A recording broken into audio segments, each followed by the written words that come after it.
Olá, querido, tudo bem? Nesse tempo a gente vai estar finalizando, fazendo o nosso último estudo do livro de 1 Pedro, falando sobre os pastores e também falando um pouquinho sobre a ação do inimigo.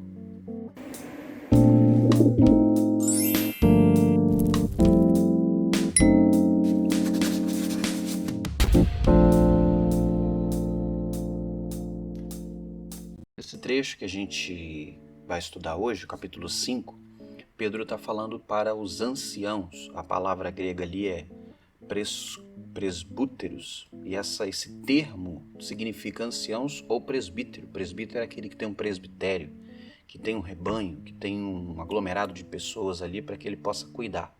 E óbvio que Pedro está falando para os presbíteros, os líderes da igreja, que nesse tempo bíblico não necessariamente eram pastores de igreja local, às vezes cuidavam não só de uma comunidade como de outras também. Vale lembrar que os próprios apóstolos de Jesus cuidavam também de outras igrejas, o próprio apóstolo Paulo cuidava de algumas igrejas como um pastor também. Então a gente vê essa questão do presbítero, do pastor, também pode ser traduzido como bispo, também sem nenhum problema, no Novo Testamento, como alguém que cuidava de um rebanho, não necessariamente somente em um local específico. Lógico que era mais comum que cada local tivesse os seus líderes, e Pedro escreve a essas comunidades dentro do Império Romano que estavam sofrendo perseguição, mas Pedro dá algumas orientações com relação à liderança. E nesse primeiro ponto do vídeo a gente vai trabalhar em cima disso. Pedro fala, por exemplo, para os presbíteros, e ele mesmo se intitula um presbítero, né? Ele mesmo se diz que ele também era um presbítero, participante do sofrimento de Cristo, ali no iníciozinho do capítulo 5, ele fala para os presbíteros olharem para o rebanho, olhem para ele, olhem para aquilo que Jesus confiou à mão de vocês. Esse olhar, lógico que ele não é um olhar, não é um texto literal, né? Olhe, fique olhando para o rebanho. É uma compreensão de cuidado, é uma compreensão de demonstrar carinho, compaixão, misericórdia, cuidado, apoio ao rebanho, não é? Olhe, não é? É um simbolismo de Pedro ali, trazendo, né, a esses pastores a concepção do cuidado. Quando alguém diz, né, para um conhecido nosso, ou quando nós pedimos a alguém, olha, você dá uma olhadinha no meu filho ali, né, para eu fazer alguma coisa, ou seja, esse olhar tem um propósito, né, de cuidado, de vigiar, de ajudar, né, de estar ali ao lado. Esse é o propósito de Pedro escrevendo aos presbíteros. E ele fala, olhem para esse rebanho e sejam exemplo para ele. E essa frase de Pedro ela também é muito legal. Estamos trabalhando primeiro os pontos positivos. Pedro faz ali um estudo ou uma declaração de pontos positivos e negativos. Os primeiros 2 pontos positivos que Pedro cita, que estão intercalados com os negativos também, Pedro fala, olhe para o rebanho, cuide do rebanho com carinho e seja exemplo. Essa é a recomendação de Pedro aos pastores, que vocês sejam exemplos de servos de Deus, pessoas que participam do sofrimento de Jesus e por Jesus vivem o evangelho do Senhor Jesus Cristo. E aí Pedro vai dizer, não sejam pastores por obrigação, nem por ganância, tampouco sejam pastores dominadores. Vamos trabalhar com esses pontos separadamente. O primeiro ponto é a obrigação. Pedro vai dizer que a função do presbítero, do pastor de uma igreja é servir. E a gente serve com amor, com alegria, com singeleza de coração. A gente serve dando o nosso melhor, colocando a nossa vida à disposição do reino de Deus e dos irmãos. Então o pastor ele não serve à igreja por obrigação, por causa do salário, por causa da remuneração ou por qualquer outra questão. O pastor de Deus ele deve servir a igreja por vontade, compromisso, por amor a Cristo Jesus. Entende? Por servir. A palavra servir no Novo Testamento, muitas vezes a questão do serviço é traduzido como ministério, ou seja, é o meu ministério. É a minha contribuição no reino de Deus como um líder local de uma igreja local. O segundo ponto, que o pastor não deve ser ganancioso. E isso é uma coisa que infelizmente corrompe o coração de muitos líderes, porque a igreja é um lugar onde você cresce, onde a sua visibilidade ela ganha uma repercussão, principalmente se você tem algumas habilidades, principalmente na oratória, principalmente em afirmações teológicas ou doutrinárias que seja, dependendo de muitas igrejas, você acaba ganhando prestígio e fama e reconhecimento do público. Isso muitas vezes traz ao coração do obreiro, do líder da igreja, do presbítero especificamente, um sentimento equivocado com relação à sua função. A função nossa não é para nós ganharmos nada. A gente tem que ter o mesmo sentimento de João Batista, fazer com que Jesus Cristo cada dia mais fique evidente e cada dia menos a nossa imagem, não é, seja menos evidente, ou seja, que a nossa imagem vá diminuindo.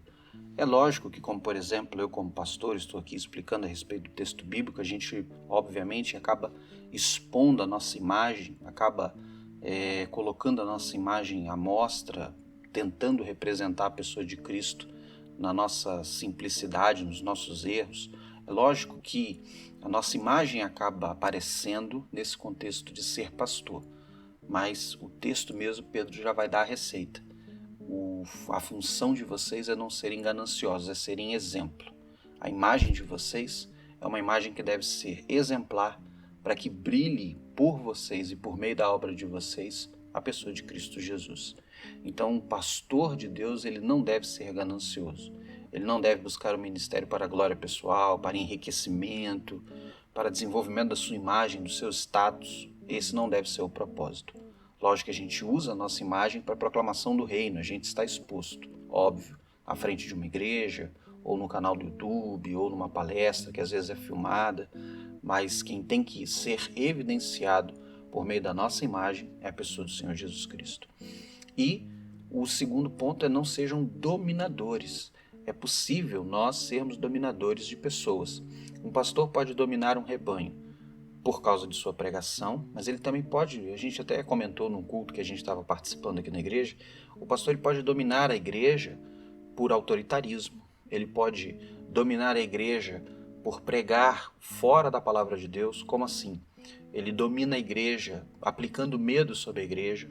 Pastores adoram fazer isso, falar sobre demônios, sobre principados e potestade, sobre profecias. Toda profecia bíblica tem o propósito de exortar, edificar, encorajar e evangelizar. Mas muitos pastores, para escravizar os seus membros, a sua imagem, a sua pessoa, utilizam da profecia do medo, do pânico. Essa semana vai acontecer alguma coisa difícil na sua vida, essa semana Deus está mandando uma tribulação para você. Então todas essas coisas acabam criando uma dependência do rebanho sobre a imagem do pastor.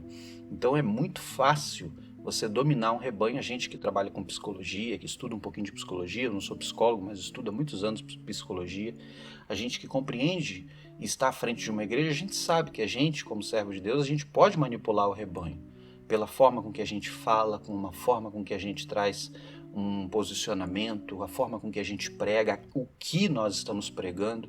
Tudo isso pode ser agente, uma contribuição para o indivíduo, para que ele domine o público, para que ele domine a plateia, para que ele escravize e faça com que essa plateia ou rebanho fique extremamente submisso a todos os caprichos e vontades desse pastor. Então esse é o primeiro ponto que Pedro está condenando. Não devemos ser assim. Isso é um alerta para nós.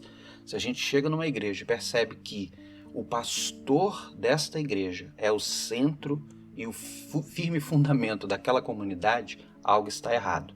Porque o pastor da comunidade, o cabeça da comunidade é Jesus. Sempre será, tem que ser Jesus, independente se nós estamos ou não à frente de uma igreja, se o nosso rosto está ou não aparecendo. É a pessoa de Jesus que tem que aparecer.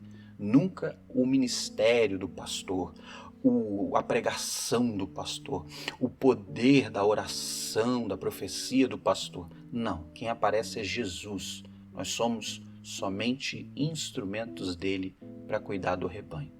Se isso não for uma coisa vista pela comunidade, se você na sua comunidade não vê isso, e a glória muitas vezes é do seu líder, que às vezes domina e que às vezes é uma pessoa mais importante dentro da igreja do que o próprio Cristo, abra o olho, porque talvez o seu pastor não esteja atentando às palavras de Pedro não esteja com o exemplo de Pedro de servir e ser exemplo à comunidade, deixando Cristo de fato ser o pastor do rebanho.